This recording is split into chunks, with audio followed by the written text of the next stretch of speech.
Негізі ешкімнің отбасына араласқанды ұнатпаймын негізі. Вообще әйелге қол көтеретін еркектер жайлы айтқым келеді. Әйелге қол көтеретін еркек не то что шапалақ, кулакпен басынан ұру деген, басын стенаға ұру деген, білмеймін менің 5 балам болса да мен ондай еркекпен тұрмас едім никогда.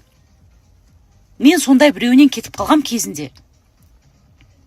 Білмеймін енді ол балаға да қандай стресс оны көріп атқан. Әйелге қандай травма.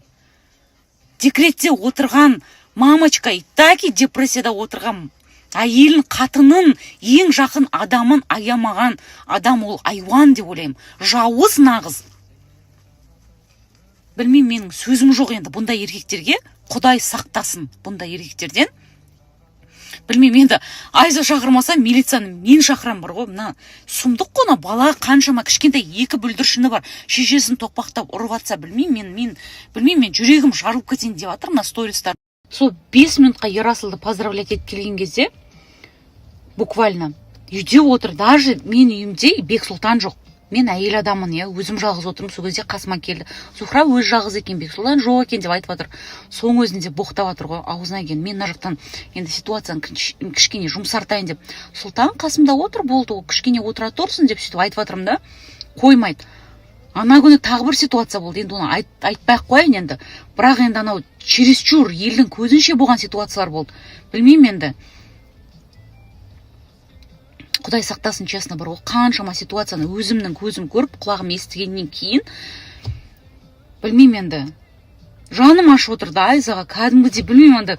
Боқтағым келіп отыр ғой, до такой степени, мына жақта отырып алып, с ног до головы хочу обматерить до такой степени.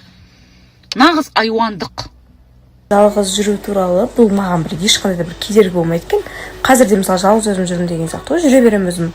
Тамағымды өзім іше беремін, барып кино көру керек болса киноны жалғыз өзім көре беремін. Бұрын ондай емес едім негізінде. Когда студент кезімде, тұрмысқа енді шығып жатқан кездерімде жалғыз жүрген ұнатпайтынмын. Жалғыз қалсам біртүрлі болатын.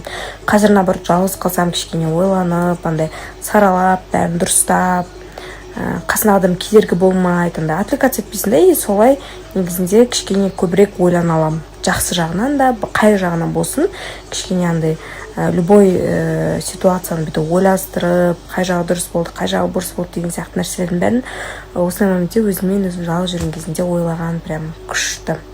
Сол үшін вам тоже советую, кейбір кезде жалғыз қыдырып, жалғыз жүрген дұрыс. Жоқ, мүлдем ауыр тиген жоқ маған. Осындай сұрақтар негізі көп келеді бұрынғы тұрмысым туралы.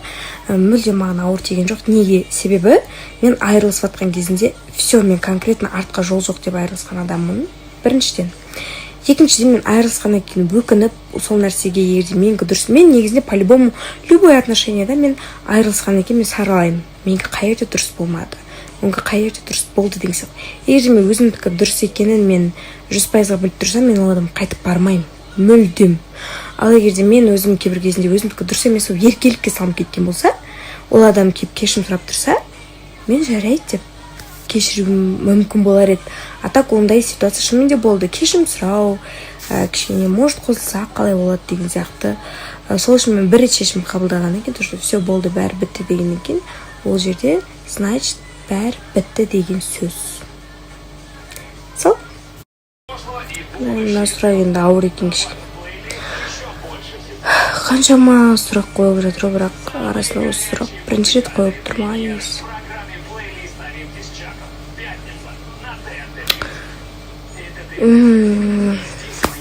Ол есеп 6-7 жастамын өзінде. Өзім жаман ойлап кішкене сондай болып жүргенем негізі.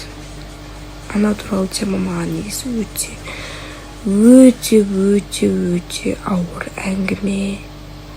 Біріншіден. Екіншіден, қиналған сәтінде төркін деп айтады енді әйелдерден. Қиналған сәтінде бүйтіп. Ладно, қош, айтпаймын ондай әңгіме. Қазір қалайсың деп сұрап жатқан жандарға менде барлығы жақсы, көп рахмет. Біраз адам жазып кетті.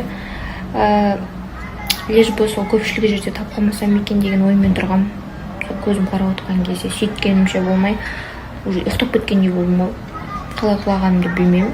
бірақ әйтеуір дауыстарды естіп сөйтіп жаттым. Баспен құлады деп жатыр, бірақ басымда шишка ештеңе жоқ, әйтеуір бетпен құламағаныма шүкір.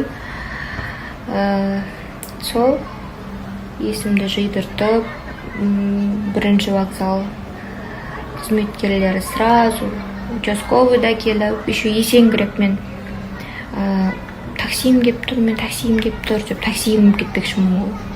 И то мені жолай медпунктке апарады. Тағы да талып қалдым.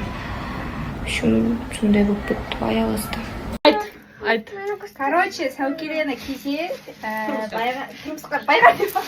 тұрмысқа шығады. Күйеуге деші, тұрмысқа деме. Күйеуге дейді. Жұмыста болсын. Саған жаса деген. Рахмет. Аумин. Жұмысты болсын деді. Әдемі еді. Ауыр капец. Осындай мен нағыз күйге тиіп жатыр. Күйге тиіп жатқан қыздың қолынан киіп жатырмын ол короче. Міне. Таң, мен Байқоңырда қазір салонға келдім. Таң сағат 6 болды.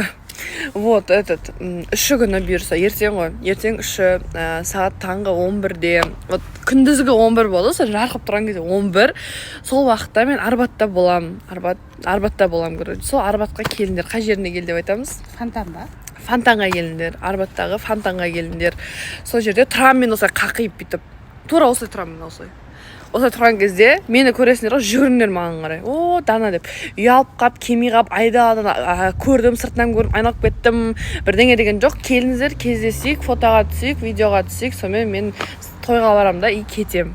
Сіздермен кездесіп қалайын, құры келдім бе, Байқоңырға сіздермен кездесіп кетейін.